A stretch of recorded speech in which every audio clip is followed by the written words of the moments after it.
نحمده ونصلي على رسوله الكريم أما بعد قال النبي صلى الله عليه وسلم حب الوطن من الإيمان فلست أبالي حين أقتل مسلما فلست أبالي حين أقتل مسلما على أي شق كان في الله مسرعي پتا پتا بوٹا بوٹا حال ہمارا جانے ہے پتا پتا بوٹا بوٹا حال ہمارا جانے ہے جانے نہ جانے گل ہی نہ جانے باغ تو سارا جانے ہے صفائے دہر سے باطل کو مٹایا ہم نے صفائے دہر سے باطل کو مٹایا ہم نے نوع انسانی کو غلامی سے چھڑایا ہم نے واقف تو ہے اس راز سے یہ دار و رسن بھی واقف تو ہے اس راز سے یہ دار و رسن بھی ہر دور میں تکمیل وفا ہم سے ہوئی ہے اس بزم جنوں کے دیوانے ہر راہ سے پہنچے یزدہ تک ہے عام ہمارے افسانے دیوار چمن سے زندہ تک 100 بار سنوارا ہے ہم نے اس ملک کے گیسوئے برہم کو یہ اہل جنوں بتلائیں گے کیا ہم نے دیا ہے عالم کو جب گلستان کو خوں کی ضرورت پڑی سب سے پہلے ہماری ہی گردن کٹی پھر بھی کہتے ہیں ہم سے یہ اہل چمن یہ وطن ہے ہمارا تمہارا نہیں حضرات اساتذہ کرام صدائے محترم اور عزیز طلبہ و طالبات بیدار اور زندہ وہی قوم کہلاتی ہے جو اپنے ملک اور اپنے اسلاف و اکابر کی تاریخ سے واقف ہوتی ہے تو آئیے آج ہم اپنے ہندوستان کی ماضی کی تاریخ پر سرسری نظر ڈالتے ہیں چونکہ کم وقت میں تفصیل کے ساتھ تو بیان نہیں کیا جا سکتا ہمارے اس ملک ہندوستان میں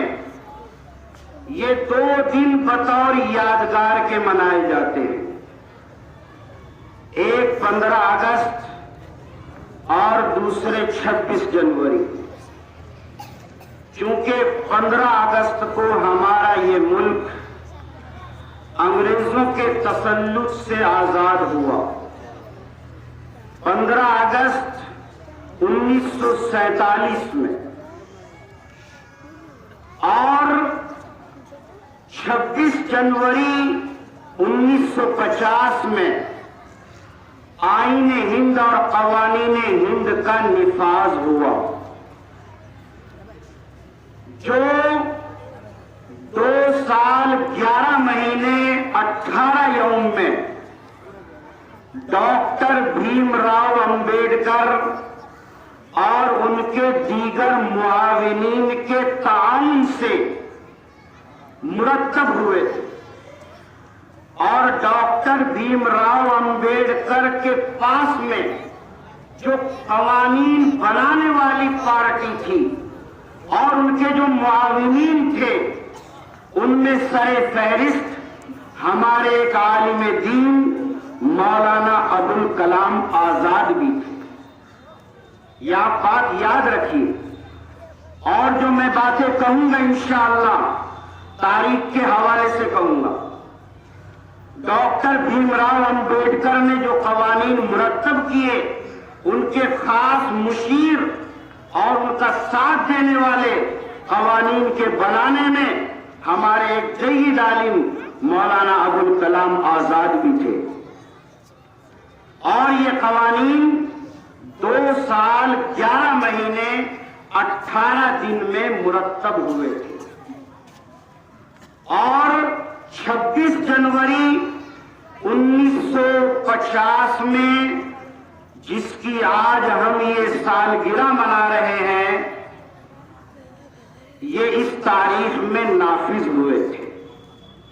جسے تقریباً آج 70 سال ہو چکے ہیں، اور یہ 70واں یوم جمہوریہ ہے۔ میں آگے اپنی بات کو بڑھاتے ہوئے، زیادہ دور نہ جاتے ہوئے، آپ کے سامنے اگلی تاریخ یہ بتاؤں گا کہ قطب الدین ایبک سے لے کے بہادر شاہ ظفر تک، قطب الدین ایبک سے لے کے بہادر شاہ ظفر تک، یعنی سن 1206 عیسوی سے لے کے سن 1206 عیسوی سے لے کے 1857 تک، یہ 651 سال کا عرصہ ہوتا ہے۔ سن 1206 عیسوی سے لے کے 1857 تک، یہ 651 سال کا عرصہ ہے۔ اس میں 6 مسلم خاندانوں نے دلی پر حکومت کی۔ خاندان غلامان، سب سے پہلے خاندان غلامان، پھر خلجی خاندان، پھر تغلق خاندان، پھر سید خاندان، پھر لودھی خاندان، اور آخر میں مغل خاندان۔ مغل خاندان کے دور حکومت میں 16ویں صدی کے مکمل ہونے کے بعد، جب 16ویں صدی مکمل ہو گئی اور 17ویں صدی شروع ہوئی، تو 16ویں صدی مکمل ہونے کے بعد انگریز ہندوستان میں آئے، اور اس نے یہاں پر تجارت کی اجازت مانگ کے یہاں تجارت شروع کی، تاجر بن کے آیا، اور آہستہ آہستہ اس نے 20,000 فوج جمع، اور پھر ملک کی کمزوری، مغلوں کی کمزوری اور طوائف الملوکی سے فائدہ اٹھا کر آہستہ آہستہ اس نے ہندوستان کے اکثر حصے پر قبضہ کر لیا، اور سن 1803 میں انگریز نے ایک اعلان کیا، خلق خدا کی، ملک بادشاہ سلامت کا، اور حکم کمپنی بہادر کا۔ خلق خدا کی، ملک بادشاہ سلامت کا، اور حکم چلے گا کمپنی بہادر کا۔ یہ کمپنی بہادر وہی ایسٹ انڈیا کمپنی تھی انگریز کی، اور پھر آہستہ آہستہ سن 1857 میں پورے ہندوستان پر انگریز کا قبضہ ہوا، اور بہادر شاہ ظفر کو قید کر کے ان کو رنگون پہنچا دیا، اور پھر انگریز نے جو ظلم و ستم کے پہاڑ توڑے ہیں باشندگان ہند پر، اس کی مثال پیش نہیں کی جا سکتی، اور انگریز نے سب سے زیادہ جو ظلم ڈھایا ہے وہ مسلمانوں پر ڈھایا، کیونکہ مسلمانوں سے ہی اس نے حکومت چھینی، سب سے زیادہ اس نے اپنے ظلم و ستم کا نشانہ مسلمانوں کو بنایا، اور انگریز کے خلاف جس شخص نے سب سے پہلے عالم بغاوت بلند کیا ہے، وہ رئیس الاولیاء، محدث کبیر، شاہ عبدالعزیز ابن شاہ ولی اللہ محدث دہلوی ہیں، ہمارے ایک عالم دین ہیں۔ شاہ عبدالعزیز نے یہ فتویٰ جاری کیا کہ ہمارا یہ ملک ہندوستان غلام ہو چکا ہے، ہمارا فرض ہے کہ ہم اسے آزاد کرائیں۔ اس فتوے کی روشنی میں شاہ صاحب کے خلیفہ اجل سید احمد شہید اور شاہ عبدالعزیز کے حقیقی بھتیجے شاہ اسماعیل شہید میدان میں آتے ہیں اور 1831 میں انگریز کے خلاف لڑتے ہوئے بالا کوٹ کے میدان میں انہوں نے جام شہادت نوش کیا۔ شاہ عبدالعزیز کا یہ فتویٰ کیا آیا کہ انگریزوں کی نیند حرام ہو گئی، جگہ جگہ آزادی کے شعلے بھڑکنے لگے، مسند درس پر بیٹھ کر درس دینے والے علماء کرام، خانقاہوں میں بیٹھ کر شمع اسلام کو روشن کرنے والے مشائخ اعظام مدرسوں اور خانقاہوں کو چھوڑ کر میدان میں آ گئے اور انگریز کے خلاف محاذ بنا کے بے سر و سامانی کے عالم ہی میں نکل پڑے۔ اور پھر وہی ہوا جو شاعر نے کہا، میں اکیلا ہی چلا تھا جانب منزل مگر راہ رو آتے گئے اور کارواں بنتا گیا۔ یہ بھی ایک مسلمہ حقیقت ہے کہ 1719 سے لے کے 1917 تک، یہ تقریباً 198 سال کا عرصہ ہے۔ 1719 سے 1917 تک 198 سال کا عرصہ ہے، اس میں تنہا مسلمان میدان میں رہے ہیں، اس کے بعد دوسرے برادران وطن ساتھ لگے۔ اور یہ بھی ایک مسلمہ حقیقت ہے کہ اگر ہندوستان کی آزادی میں علماء کرام حصہ نہ لیتے تو یہ کبھی بھی آزاد نہیں ہو سکتا۔ اگر یہ سرخیل آزادی نہ ہوتے تو تحریک آزادی نہ چلتی، تحریک خلافت نہ چلتی، تحریک ریشمی رومال نہ چلتی،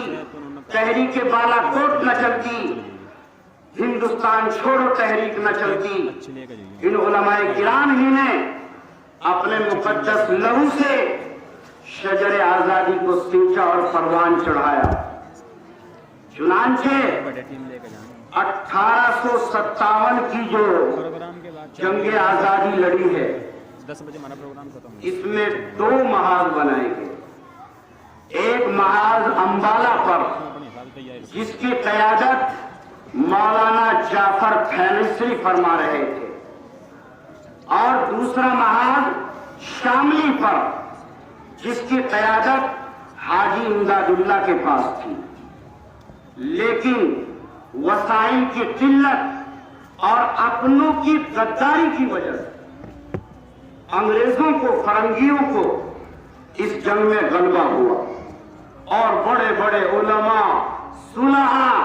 اس جنگ میں زخمی ہوئے اور شہید ہوئے۔ مولانا قاسم نانوتوی کو زخم آئے،